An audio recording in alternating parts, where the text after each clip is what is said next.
previously on Gearz. Of Formula One. Now, big news that came out yesterday. I mean, it's unbelievable. It's one of the worst kept secrets in Formula One. Paddy Lowe left the McLaren organization, and everyone said, oh, he's going to Mercedes, he's going to Mercedes, and then they put him on gardening leave, and then he wasn't going to Mercedes. Well, guess what? He's joining Mercedes, and he's joining Mercedes June next month. He was only meant to join them at the end of the season.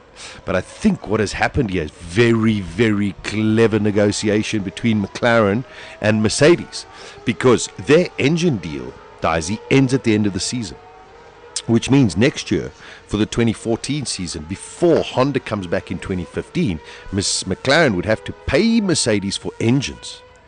So what I think they did is they said, listen, we will let Paddy Lowe go to Mercedes if you give us free engines next year.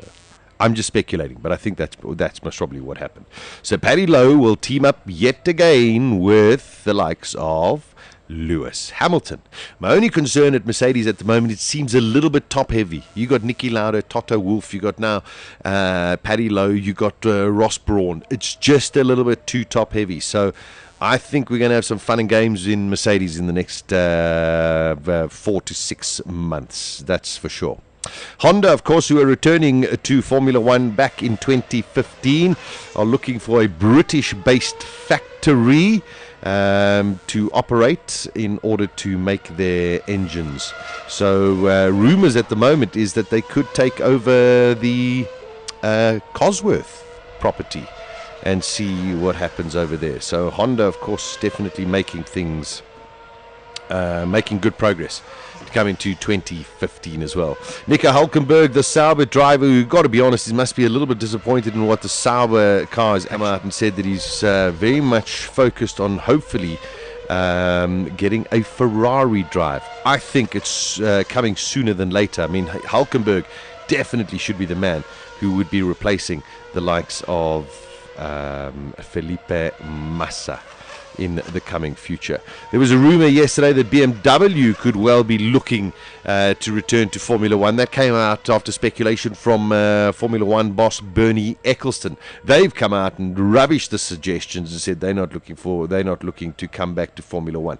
But I don't think it's that far-fetched. If you think about it, Honda are going to return, and when the subprime problems came out in the world, all of a sudden Honda pulled out, Toyota pulled out, BMW pulled out, and I think they're now regretting that they actually have pulled out, because Formula One has become so exciting, it's become bigger than ever, and you've got to believe the likes of BMW, Toyota should be back in Formula One. Also, at the moment, you've only got 3 engine suppliers. You've got Renault, you've got Ferrari, and you've got Mercedes. By 2015, we're going to have Honda. And imagine if we have BMW and Toyota. We've got 6 engine suppliers for the teams. I think that would make Formula One very, very healthy. Of course, there's still so much talk about the tyres in Formula One. There was talk that Pirelli were going to be changing the compounds for the Canadian Grand Prix. Well, let me just give you a little bit of factor. They cannot change the compounds of these tyres unless, and only unless, it is for safety reasons.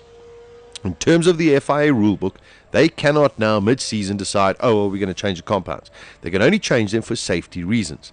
Now, for those of you who've been ardent watchers of Formula One, you would have noticed that we've had more delamination of tyres than punctures this season as opposed to last season. And that is for a safety reason. If you get a puncture, it means that you could have a massive, you could be going at a huge speed, get a puncture, lose complete control of the car and land up in a very nasty position. However, if the tire delaminates, the base of the tire or the construction of the tire is still there, so which allows the car back to the pits and change the tire. So Pirelli have opted for that option from a safety perspective.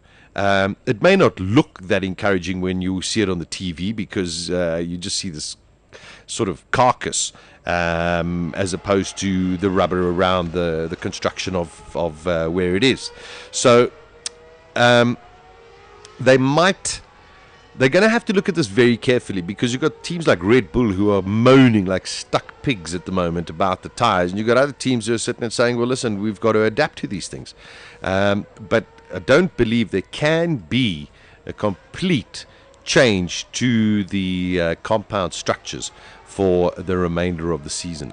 Paul de Resta for Force India said, hey, it might be boring at the front, but it's not boring when the whole distance you're challenging for another position.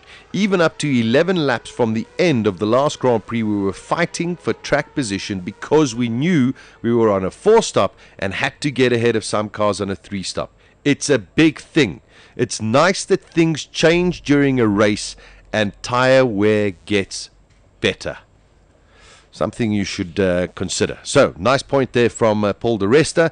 And also, just to let you know, Pirelli aren't really allowed to just change the tyres or construction of the tyres unless it is on safety grounds.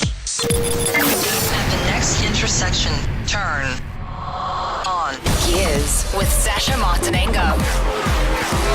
weekdays from 12 to 2 p.m. Central African Time.